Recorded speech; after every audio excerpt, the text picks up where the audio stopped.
on a trailer full of about 4,000 pounds of steel because I'm about to tackle the giant Mac Cremona bandsaw mill. Right now, all of the steel is just cut to rough lengths so that I could get it home on the trailer, but the first thing I need to do is cut it down. But my metal shop is not well developed like my woodworking shop. So I actually first need to build a chop saw station that will make cutting down the steel a lot easier.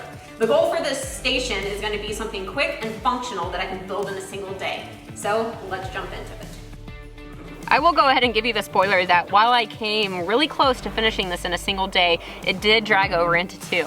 This is what I ended up with though. Each wing support is roughly 5 feet long to give me a total span that is very supportive for these extra long joints of steel. To utilize the space underneath, I added in 2 spaces large enough to house carts that can be stored away easily, but also pulled out to use in the shop.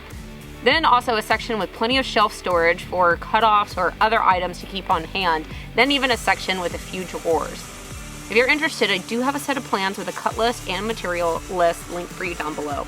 The entire body of the station is made up from 2x4s, and I started this project off much like I do many of my others, by flipping out the wings on my miter saw stand, which I also have a plan for, linked down below if you're interested, and cutting my boards to length. Anytime I make repeatable cuts, I always grab a scrap and clamp it to my wings to act as a stop block. If you do this, make sure you hold the portion of the board between the stop block and the blade, as that's the portion that has a chance of binding on you and kicking back. Once I had all my parts cut, I started assembling. You can see that I'm using my super jaws to help hold a board in place while I attach other boards to the end. For this entire project, I'm using Titebond original wood glue since it will be indoors. I also pre-drilled everything to prevent splitting and to nicely countersink all of the screw heads. As mentioned before, the outmost wing portion of the build will store carts under it.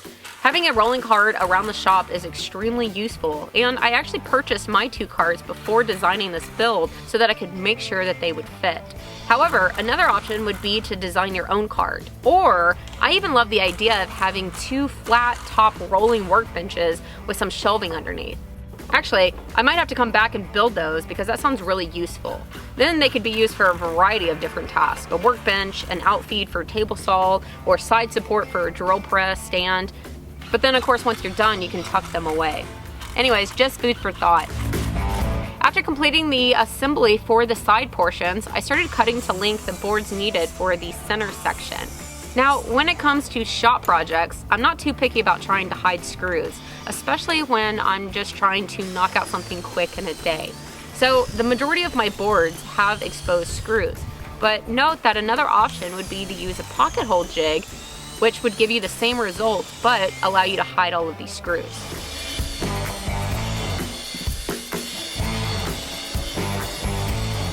On these inside legs, I doubled up on the 2x4s to give it more strength. And you can see that I actually cut them short so that I have room to fit in cross members in the next step, which will ultimately connect the 2 sides together. I'm using one of these quick clamps that ratchet from Bessie, and they make moving a clamp along your workpiece quick and easy. It's important to clamp boards together so that they will seat properly. If you just try to hold it in place, you'll often get a gap when the screw goes through the first piece and enters into the second. And then I just continued building onto the assembly with more cross members and legs. Alrighty, now before joining these 2 sides together permanently, I took the opportunity to move the unit into my other shop while they were still manageable sized pieces. For the meantime, I positioned it against this wall where I would have an outlet close enough for my saw to reach, then join the 2 parts together. With the body and framing done, I now started outfitting each section. Keep in mind that all of this is customizable. If you're a fan of drawers, then all of these sections can be drawers. If you hate drawers, then of course they can all be shelves. I started by ripping a few 2x4s down at my table saw to make some runners to create my shelves. Then taking them over to the unit and connecting them to the section I intended for the shelves. To make this step easier, I cut 2 scraps to length and used them as spacers to quickly place in between each level. If I do end up using these shelves for cutoffs, then they will be holding a good amount of weight, so I'm using wood glue as well as screws to connect these.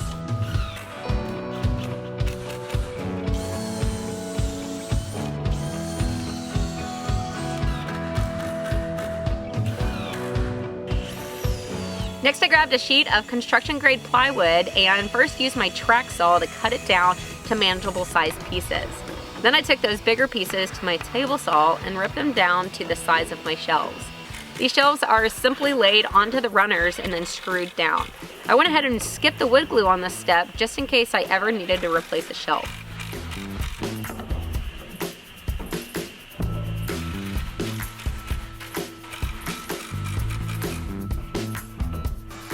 And man, that is actually starting to look like something. Since I was already ripping down plywood, I went ahead and cut out the wing tops. These are the two pieces of ply that span the wings, and again, I skipped the wood glue just in case these ever need to be replaced. I did, however, go around the edge and place a few screws to hold it down. And then same process for the center section holding the saw. If you replicate it, make sure you have your saw picked out first, then just adjust the size here. Moving just below there to the area I wanted the drawers, I first cut a few more pieces of plywood, then drilled in a few pocket holes to give myself a way to attach them. I divided the space up evenly, then started attaching. Once again, using a few spacers to make this job go really quick.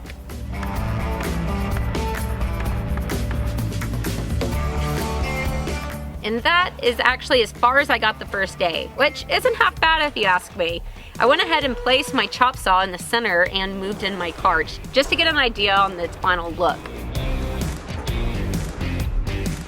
I used a straight edge, in my case a level, to get the deck of the saw tuned in to the level of the wings. Mine was just slightly under, so I shimmed it up with a piece of masonite under the front and the back legs. The next day, I only had to finish making the drawers, which was really quick.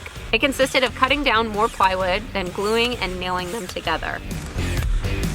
I cut in some simple handles so that they could easily be pulled out of their spaces, and then fitted them into their unit. Alrighty, and that's honestly it. That completes the unit.